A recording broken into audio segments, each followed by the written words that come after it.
పెళ్ళైనా పండగైనా వేడుక ఏదైనా పట్టుచీరల ప్రత్యేక వేదిక వారాహి సిల్క్స్. నమస్కారం, వెల్కమ్ టు సుమన్ టీవీ. నేను గీతాంజలి. ప్రస్తుతం మనతో పాటు శ్రీ శ్రీ శ్రీ ఆనంద శివకామేశ్వరి సన్నిధానం పీఠాధిపతులు, అమ్మవారి ఉపాసకురాలు శ్రీ శ్రీ శివకామేశ్వరి ఆనందమయ్య అమ్మ ఉన్నారు. మాతాజీతో మాట్లాడదాం. అమ్మ నమస్కారం. నమస్కారం తల్లి. శ్రీమాత్రే నమః. శ్రీమాత్రే నమః. ఎన్నో ప్రశ్నలకి సమాధానాలు ఇస్తూ ఉంటారు. మరొక ప్రశ్న మీ ముందు ఉంచుతున్నాను. అంటే సాధారణంగా పూజ చేసేటప్పుడు అమ్మవారు లేకపోతే అయ్యవారు ఎవరైనా పూజ చేయగానే అనుగ్రహం వచ్చింది అనడానికి సంకేతాలుగా కొన్ని భావిస్తాం మనం. ఒకసారి పుష్పం పడడము, లేకపోతే దీపం బాగా జ్యోతి అలా వెలగటము, ఏదైనా ఒక చిన్న సంఘటన ఏదైనా జరిగితే అమ్మ అనుగ్రహించిందని సంబరపడిపోతూ ఉంటాం. ఇది సాధారణంగా అందరూ చూసేది. ఈ మధ్య బాగా ఎక్కువగా వింటూ ఉన్నాం ఇది. ఏదన్నా పని చేసినప్పుడు ఒక్క పుష్పం పడితే చాలు మన కార్యం అయిపోయినట్టే, అమ్మ దీవించింది అనే అర్థం. అంటే అమ్మ అనుగ్రహంలో ఇది ఒక భాగంగా అనుకోవాలా, లేకపోతే అది మా భ్రమ? యాదేవి సర్వభూతేషు భ్రాంతి రూపేణ సంస్థిత. నమస్తస్యై నమస్తస్యై నమస్తస్యై నమో నమః. సుమన్ టీవీ వీక్షిస్తున్న ప్రేక్షకులందరికీ శ్రీమాత్రే నమః. ఇప్పుడే చెప్పాను నేను, యాదేవి సర్వభూతేషు భ్రాంతి రూపేణ సంస్థిత. భ్రాంతి రూపంలో ఉన్నది కూడా ఆవిడే. సర్వరూపేణ సంస్థిత కదా ఆవిడ. అవును అమ్మే. యాదేవి సర్వభూతేషు భ్రాంతి రూపేణ సంస్థిత. ఇక ఈ పువ్వులు పడడం అనేది అమ్మ యొక్క అనుగ్రహమే, లేకపోతే పడవు. ఎందుకంటే మనం పూజ చేసినప్పుడు అది ఏ విధంగా పడినండి, అటు పొరపాటున ఫ్యాన్ వేసి పడినా ఆ సమయానికే ఎందుకు ఫ్యాన్ వేయాలి? ఇలా తీసుకుంటే అమ్మ అనుగ్రహం ఉంటే పువ్వులు రాలుతాయి, కానీ పువ్వులు రావడమే అమ్మ అనుగ్రహం కాదు. అదొకటే కాదు, అందరూ గ్రహించవలసిన విషయం ఇది. ఎందుకంటే లలితా సహస్రనామాల్లో చైతన్యార్ఘ్య సమారాధ్య చైతన్య కుసుమప్రియ. ఆవిడ ఎప్పుడు చైతన్య కుసుమాలకి ఎప్పుడూ కూడా ఎక్కువ సంతుష్టురాలవుతూ ఉంటుంది. ఈ భౌతికంగా సమర్పించేవేవి ఆవిడకి అవసరం లేదు. అవి మల్లెలు అవ్వచ్చు, మొలలు అవ్వచ్చు, సంపెంగలు అవ్వచ్చు, కదంబాలు అవ్వచ్చు. ఎప్పుడూ వసివాడని పువ్వు నీ మనస్సు. ఇక ఆధ్యాత్మికతలో వచ్చేసరికి, ఎందుకంటే ఇది ఆధ్యాత్మిక చింతనే కదా పువ్వులు రాలడం అనేది. ఈ భ్రాంతిలో మనం ఉన్నప్పుడు అసలు ఆధ్యాత్మికత అంటేనే ఒక విరిసిన పుష్పం లాంటిది, దానికి వసివాడడం అంటూ ఉండదు. నిజంగా ఆ పుష్పం కనుక వికసించింది మనలో అంటే ఈ పువ్వులు రాలినా పర్వాలేదు, రాలకపోయినా పర్వాలేదు. కానీ కేవలము పువ్వులు రాలినంత మాత్రాన్ని అనుగ్రహం అదొక్కటేనా, మనం దానికే కట్టుబడి ఉండాలా అంటే కాదమ్మా. ఎందుకంటే అమ్మ దయ ఉంటే అన్నీ ఉన్నట్లే. ఈ మాట చెప్పుకుంటాం మనం. ఇంకా మనం తెలుసుకోవాల్సింది ఏంటి తెలుసా అమ్మా, నిజంగా భగవంతుణ్ణి భక్తితో ఆరాధించినప్పుడు ఏ కోరిక కోరనవసరం లేదు. అమ్మ నీ అనుగ్రహం ఒక్కటి ఉంటే చాలు. నువ్వు ప్రత్యేకంగా ఐశ్వర్యం అడిగావు అనుకోండి, కొన్ని వందల ఐశ్వర్యాలు ఉంటాయి. ఆ ఐశ్వర్యం ఒకటి ఇచ్చి ఊరుకుంటుందేమో. నీకు సంతానం కావాలంటే సంతానం ఇచ్చి ఊరుకుంటుందేమో.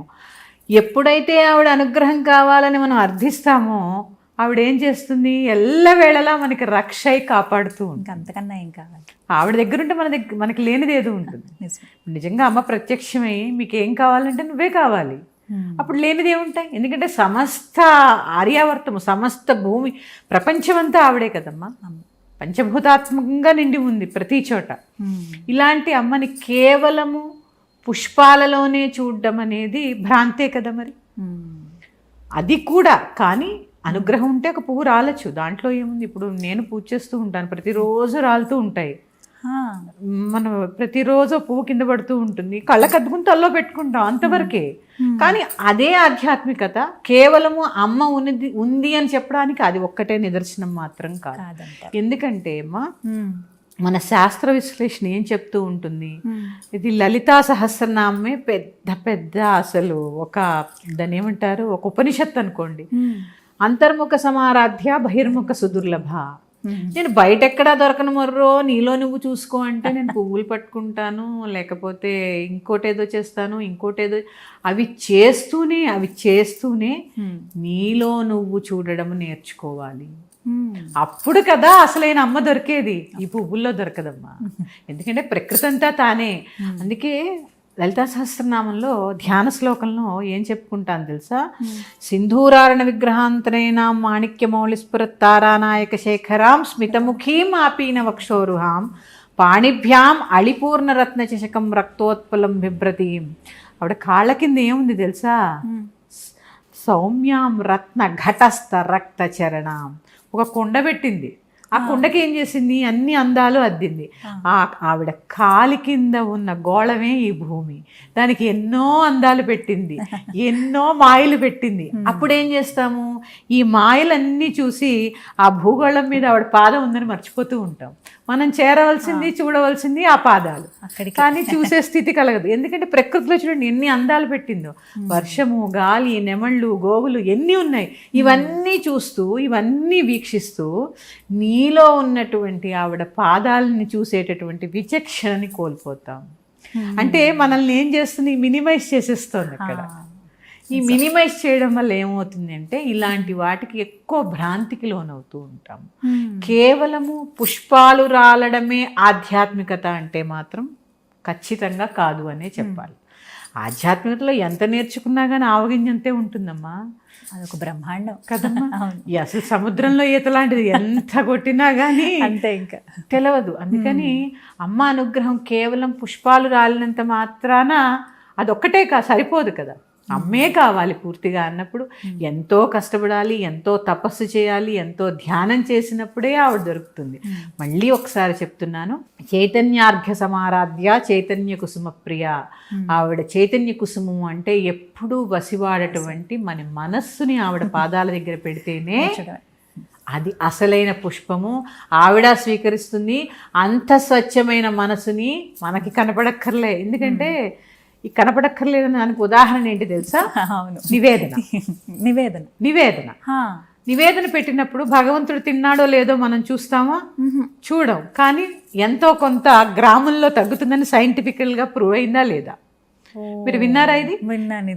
కృష్ణుడికి ఒక గదిలో నైవేద్యం పెట్టి తూకం వేసి పెట్టారట.